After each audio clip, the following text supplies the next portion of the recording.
It passed so quickly an entire year, and once again the holiday of Purim is here. Now it may read like a storybook, but the story is true. It is Jewish history, and it belongs to me and to you. Purim means lots, where things happen by chance. But is all of life just happenstance? Or is there a hand that's pulling the strings, a conductor and creator of all that life brings?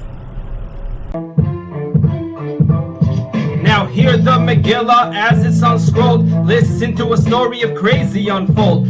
The wise-hearted will understand. God guards his nation with his mighty hand. Over 2,000 years ago, but sadly again, the Jewish nation was victims of disdain. Their plight was made even more dour when a new evil king arose to great power. King Ahasuerus ascended the throne, but he didn't just rule on Persia alone. Over 100 countries, kingdom unfurled. In fact, that's what he said when he ruled the world, Jews. So how did they end up under his command? Well, they sinned before God and were exiled from their land. And now, without God as its mighty defender, their temple was destroyed and robbed of its splendor. But one item stolen was King Solomon's throne, which Ahasuerus tried to make his own. But like all other monarchs who tried to sit in that seat, he ended up on the floor and not quite on his feet. It took 3 years to make an imitation, upon which the king launched a celebration. He hosted a royal feast for half a year to celebrate his expired fear. A prophecy said the temple would once again stand and his Jewish subjects would return to their land. But when time had passed and it wasn't rebuilt, he celebrated this perceived divine jilt. Wine flowed incessantly, guests were enchanted and ensnared. They were led to believe that the king really cared. And holy vessels from the temple graced the king's table, a disgrace which sinning Jews helped to enable. Jews fighting with the motive hidden, entice them to partake all that's forbidden. The setting was crafted, ensures seduction. When the Jews got angry, launched self-destruction. Mordecai, their leader, warned them not to attend, but they were worried their absence would surely offend. So they partook and delighted in the non-kosher fest. They behaved not like Jews, but like all of the rest. But all misbehaviors have an aftermath, and the chosen people provoked God's wrath. A people chosen to be the best, yet time after time they failed the test. But not all Jews win, so why did God mind? Because all our destinies are intertwined. Jews are responsible for one another, near or far, neighbor or brother. One day the king drank wine beyond measure. He bragged and bragged of his greatest treasure, Vashti, his wife's beauty and grace. Then he had her summoned to show off her face. But the queen would not be summoned so. She thought it beneath her, and she would not go. And the king was angry. She defied what he willed. So in his anger, he had her killed. Don't feel too bad, for this was good news. For Queen Vashti was cruel to the Persian Jews. For she made them work on their holy day, and therefore on this Sabbath she passed away.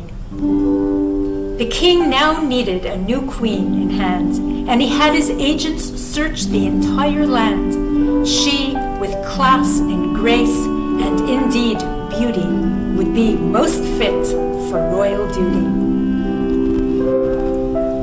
Gathered maidens, seeking quests, searching only for the best. Mordecai feared his own cousin Esther, prayed in hope that he would not request her. An orphan he raised her all on his own, and with all that was good she uniquely shone. But then they came for Esther too. Mordecai warned her, don't say you're a Jew. Brought to the king to choose at his pleasure were the empire's maidens, each one a treasure. But Esther had a warmth of spirit. She was not a cold stone gem. And so it was upon her humble head that the king placed his diadem. Mordecai sat by the palace gate, worried for Esther he would show up and wait. He listened to all she would have to tell, advised her and prayed that all went well.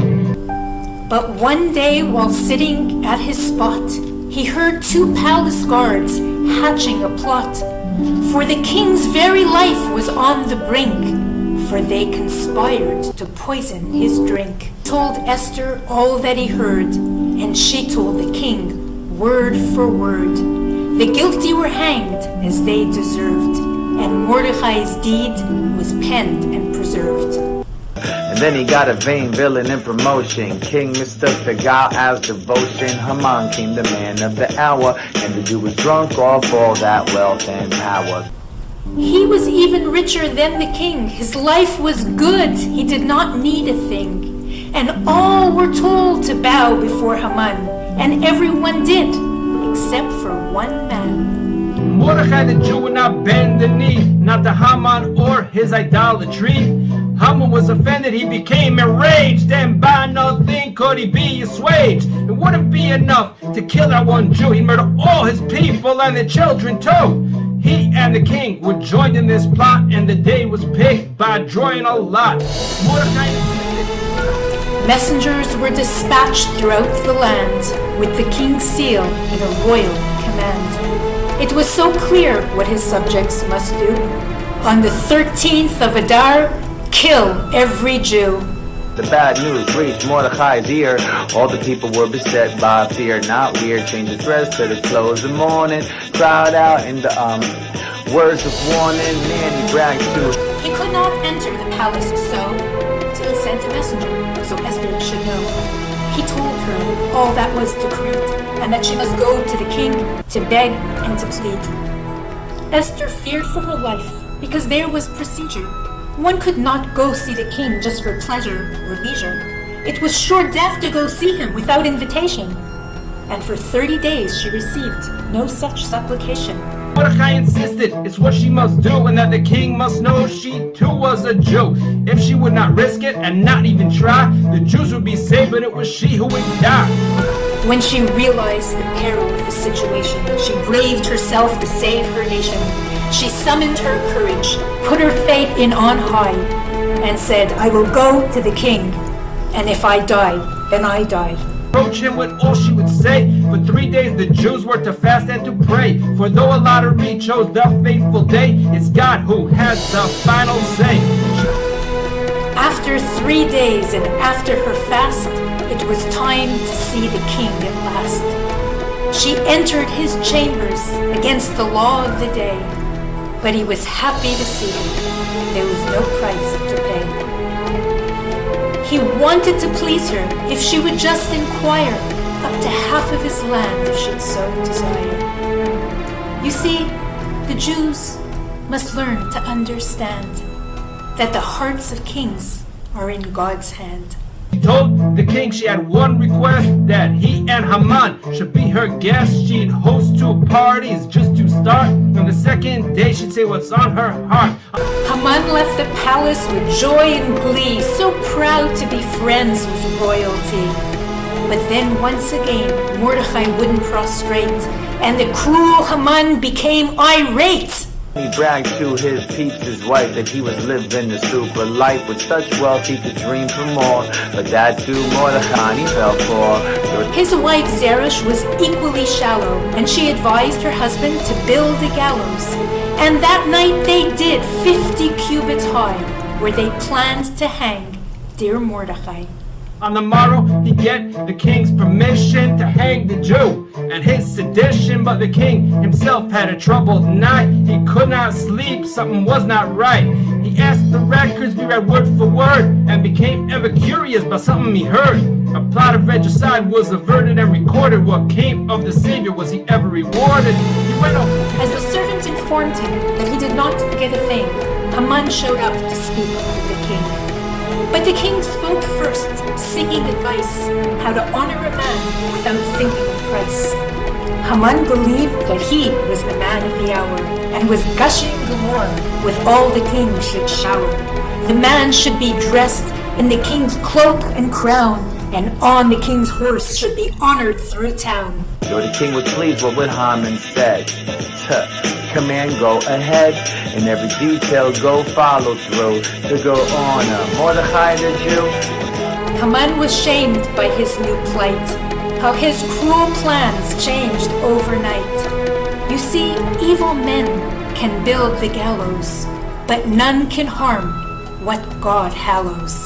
He went home humiliated and dejected, but what happened next was not expected. He preferred to be home, hid under a blanket, but again he was summoned to Queen Esther's banquet. Everyone. Once again the king asked his lovely queen, "What's your desire? What do these banquets mean? Tell me your want, I will fill your hand, even up to half my land." Esther finally said, "I beg for my life and that of my nation, for we have been sold for extermination." And she pointed to Haman as the cause of the strife, and he blanched in fear and begged for his life. The king needed no further proof. Trestle brewing right under his roof. Treason, Haman executed for guilt, hung with the sun on his gallows that he built. Happy Purim. As for Mordechai, true and devoted, he was rewarded and also promoted. And just when Shushan's Jews thought life was so sinister, Haman was killed and Mordechai made prime minister. Everyone heard the shocking news, and new decrees would help the Jews. They were now permitted to put up a fight, and they slayed their enemies with godly might. L'chaim. No, this is not a fairy tale, but the history of a people who will always prevail.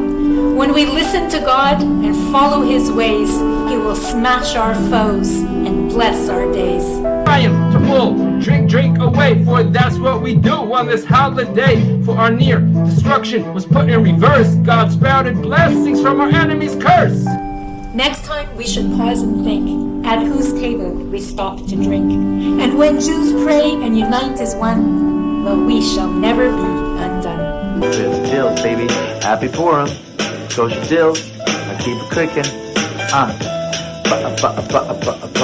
Boom, boom, boom, boom, boom, boom.